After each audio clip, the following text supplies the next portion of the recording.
In the hush of dawn, when the mists still cling to the granite ribs of the Korean peninsula, ancient echoes stir beneath the pine forests and stone-paved courtyards. From the age-old mountains, stories rise. Stories of empires built and broken, of scholars and warriors, of faith and hardship, of beauty wrought from the hands of artisans. This is the tale of Goryeo and Joseon, the two great dynasties whose shadows and light have shaped the soul of Korea. Imagine a landscape where rivers snake through emerald valleys and the silhouettes of pagodas punctuate the mist. Here, the Goryeo kingdom emerges in the 10th century, woven from the remnants of fractured kingdoms. Its name, Goryeo, gives birth to the word Korea itself, a testament to the enduring legacy this realm would leave. From its genesis, Goryeo is less a kingdom of martial conquest than of spiritual aspiration. Buddhism, like a river of silver, flows not just through temples but through every stratum of society. Monks with shaven heads and saffron robes chant their sutras beneath the shadow of thousand-year-old pines. The Tripitaka Koreana is their magnum opus, 80,000 wooden blocks, each meticulously carved, containing the entire Buddhist canon. This is more than a feat of scholarship. It is an act of devotion, a bulwark against Mongol invasion, and a testament to the resilience of faith. Goryeo's artistry is a language spoken in Celadon. These jade-green ceramics, glazed to a luminous sheen, are shaped by hands both patient and inspired.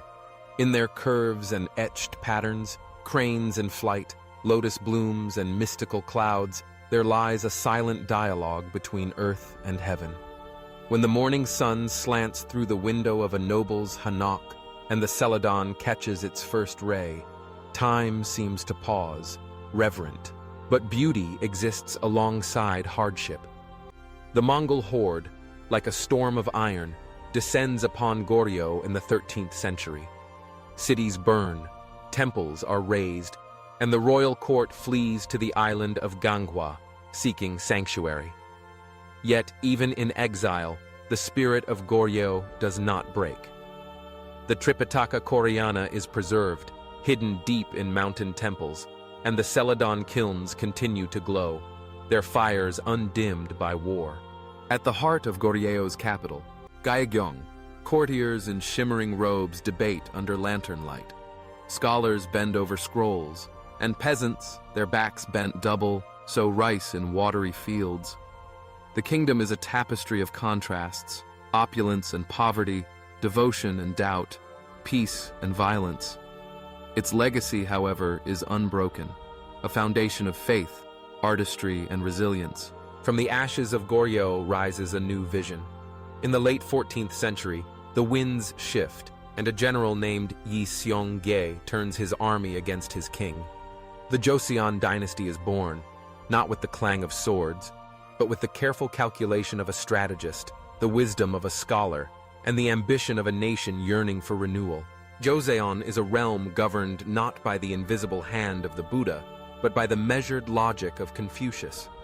Here, order is sanctified, and society is built upon a latticework of duty, hierarchy, and ritual. In the palace of Gyeongbokgung, red columns rise, and the eaves curve skyward like the wings of a crane. Hanbok, robes of silk and rami, flutter in the breeze, colors denoting rank and occasion. The air is thick with the scent of ink and mulberry paper. The scholar replaces the monk as the ideal. By candlelight, in study halls lined with books, men in black horsehair hats compose poetry and debate the analects. The Goryeo, the civil service examination, becomes the crucible through which the nation's leaders are forged. Here, birth cannot guarantee power, only knowledge, discipline, and moral rectitude. Yet, even as Joseon's scholars debate the nature of virtue and the proper ordering of society, a quiet revolution stirs. King Sejong, the wise and gentle monarch, gazes out over his realm and sees a nation divided by language. He creates Hangul, the unique Korean script, simple, elegant, and accessible. For the first time, the songs and stories of farmers, the prayers of women, the gossip of markets, and the laments of lovers can be written and preserved.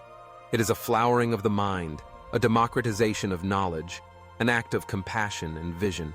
In the heart of the capital, artisans craft hanbok that flow like rivers, their colors echoing the seasons, crimson for summer, indigo for winter, jade for spring. Court musicians pluck the gyeogyum, their fingers painting melodies that shimmer in the twilight. Rituals unfold with the precision of a clockwork, ancestral rites, tea ceremonies, and the intricate dances of the court. Life is a mosaic of beauty and discipline, of celebration and restraint. But beneath the veneer of order, storms gather. The late 16th century brings the thunder of war, the Imjin invasions, when Japanese armies sweep across the land. Villages burn, temples fall, and the people flee into the mountains. Yet, from the waves arises a hero. Admiral Yi Sun-sin, his armor gleaming, commands the turtle ships, ironclad behemoths that prowl the sea like mythic beasts. With fire and cunning, he turns the tide, defending his homeland against overwhelming odds. His victories become legend, not simply for their brilliance, but for their unwavering defiance in the face of doom. Beyond the palaces and battlefields, Korea's story unfolds in the quiet rhythm of rural life. In the golden light of autumn, farmers bend over ripened fields, their straw hats casting long shadows on the earth. Children chase each other between rows of drying chilies and persimmons, laughter ringing through the air. The markets buzz with life. Vendors hawk rice cakes and silken thread, while musicians perform mask dances, talchum, that satirize the powerful and celebrate the common. Lanterns glow at dusk, casting soft halos over faces both young and old. Festivals mark the turning of the year.